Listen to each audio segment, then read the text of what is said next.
Hi, Lacey. Hi. Today we'll speak about the social clause. So first, could you explain to us what is a social clause? Okay, well, it's very simple.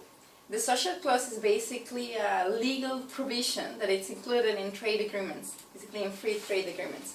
You know, it was this idea for a long time of linking trade and labor, and basically in the 1990s, where all this globalization and the liberalization of markets, then there was this concern about protecting workers' rights.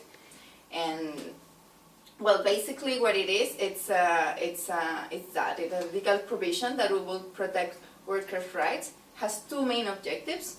One, the protection, and the other is also to improve. So it seeks to improve workers' rights and working conditions. Well, that's basically what it says, social clause. There are two ways of implementing it. One, it could be a social clause that it's inside the trade agreement. The other would be a social clause in a parallel agreement. We can say about the NALC, or the North American Agreement on Labor Cooperation, which is associated with the NAFTA, for example. So it's a different agreement that it's parallel to the main agreement, and it contains a social clause. So that would be basically what a social clause is. Thank you, that was very clear. Are there any different types of social clause? Yes, so in the history of the social clauses, we can identify two main types of social clause. The conditional approach and the promotional approach. And basically, both are focusing on cooperation and social dialogue. The main difference is that on the conditional approach, we see a sanctioning mechanism. So the breach of the commitments inside the trade agreement could lead to a sanction that could be monetary or otherwise. Promotional approach, which is basically based on the ratification of the fundamental conventions of the ILO, or the International Labour Organization, and it also focuses on cooperation and social dialogue. Do you think that the inclusion of a social clause in the trade agreement has been effective? Yeah, basically the social clause has reached a point where it's having a good impact in the workers' rights and working conditions. And we can identify, again, three main areas in which the improvement or the effectiveness of social clauses has been, or the social clause has been effective. The first one, it's been the cooperation, the solidarity in between nations, because we speak about a kind of network that is being created from the social clause, where NGOs and unions and the states are being, let's say, connected in this mechanism when, let's say, a complaint is filed.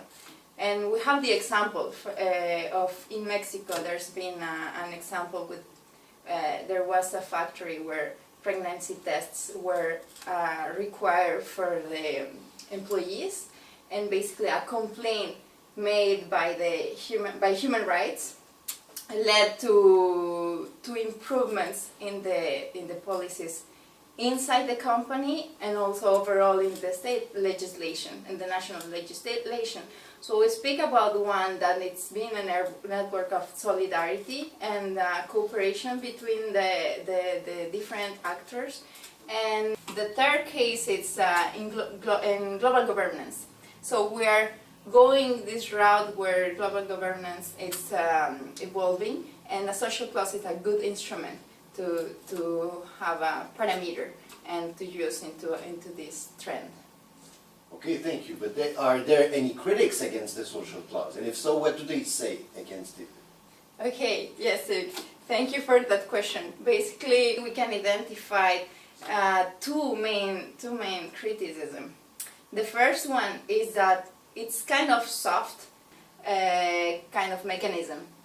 Why? Because the sanction, it has never reached the point where it's been sanctioned, and well, it's not as binding as other instruments.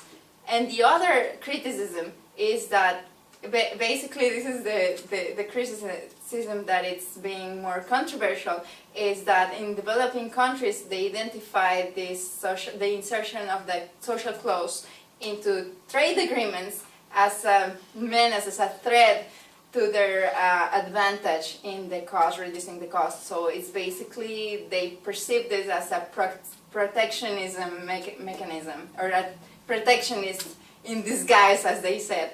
And well, basically that's the two main criticism, but in the long run, it's a debate that has been going for years now. Thank you. Is there any room for improvement?